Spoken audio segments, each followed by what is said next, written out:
இன்னைக்கு கிரீம் பண்ணுக்கு எவ்வளவு வரி போடுறீங்கன்னு கேட்க கூட உரிமை இல்லாத நிலை உருவாகி இருக்கு.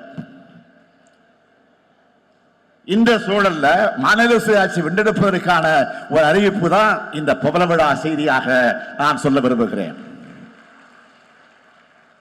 குறைவான நிதிவளம், அந்த நிதிவளத்தை கொண்டு நம்மால இவ்வளவு சாதனைகளை செய்ய முடியுதுன்னா, முழுமையான நிதிவளம் கிடைச்சா தமிழ்நாட்டை எல்லாத்திலையும் சிறந்த மாநிலமா மாத்தி காட்ட நம்மால் முடியும் எல்லாம். எனவே இதையெல்லாம் அதிகாரமும் கொண்டவைகளாக மாநில அரசுகளை மாற்றுகிற வகையில் அரசியலமைப்பு சட்டத்தில் திருத்தம் கொண்டு வர முயற்சிக்கும் சட்ட முன்னெடுப்புகளை திராவிட முன்னேற்ற கழகம் நிச்சயமாக உறுதியாக செய்யும். இந்தியாவில மாநில உரிமைகளுக்காக மாநில சுயாட்சி கொள்கைக்காக தொடர்ந்து குரல் கொடுத்து ஒரே இயக்கம் நம்முடைய திராவிட முன்னேற்ற கழகம் மட்டும்தான். ஏன்னா எப்பவும் நாம தான் மக்களோட மக்களா இருக்கோம், மக்களுக்கு உண்மையாக இருக்கிறோம். அதனால மக்கள் எப்பவும் நம்மோடு இருக்காங்க. மக்களும் நாமாலும் ஒன்னா இருக்கிறதுனால வெற்றி நம்மோடு இருக்கு. நின்ற தேர்தலில் எல்லாம் வென்ற தலைவர் நம்முடைய தலைவர் கலைஞர் அவர்கள். உங்களால நான் தலைமை பொறுப்பில் உட்கார வைக்கப்பட்டு எதிர்கொண்ட எல்லா தேர்தலிலும் நாம் வெற்றி பெற்றிருக்கிறோம். நான் என்றால் தனிப்பட்ட ஸ்டாலின் அல்ல. ஸ்டாலின் என்ற ஒற்றை பேருக்குள்ள கோடிக்கணக்கான உடன்பிறப்புகளோட உழைப்பும் ஆற்றலும் அடங்கியிருக்கு.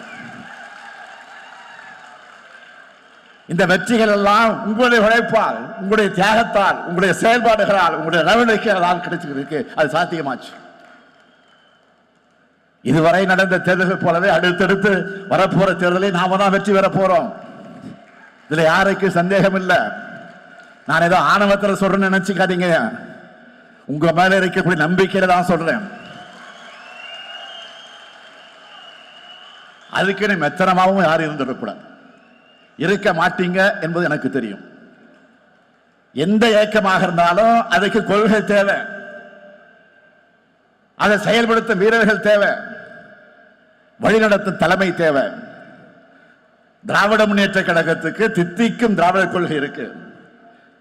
கொள்கையை காக்கிற படையாக நீங்க இருக்கீங்க. உங்க வீரத்தால துணிச்சல் பெற்ற தலைமை இருக்கு. நம்முடைய தொடர் வெற்றிகள் மூலமாக 100ஆண்டு விழாவை நோக்கி நாம் முன்னேறுவோம். அடுத்து நம்முடைய இலக்கு 2026 தேர்தல். இதுவரைக்கும் இப்படி ஒரு வெற்றியை எந்த கட்சியும் பெற்றதில்லைன்னு 2026 வரலாறு சொல்லணும். அந்த வரலாறு எழுதுவதற்கு நீங்க தயாரா? அந்த வரலாறு எழுதுவதற்கு நீங்கள் தயாரா? இந்த உணர்வு வெற்றி சரிதமாக மாற வேண்டும். இந்த உணர்வு வெற்றி சரிதமாக மாற வேண்டும் என்கிற அந்த உறுதியை இந்த முப்பெரும் விழாவில் உறுதியேற்போம், உறுதியேற்போம், உறுதியேற்போம். நன்றி, வணக்கம்.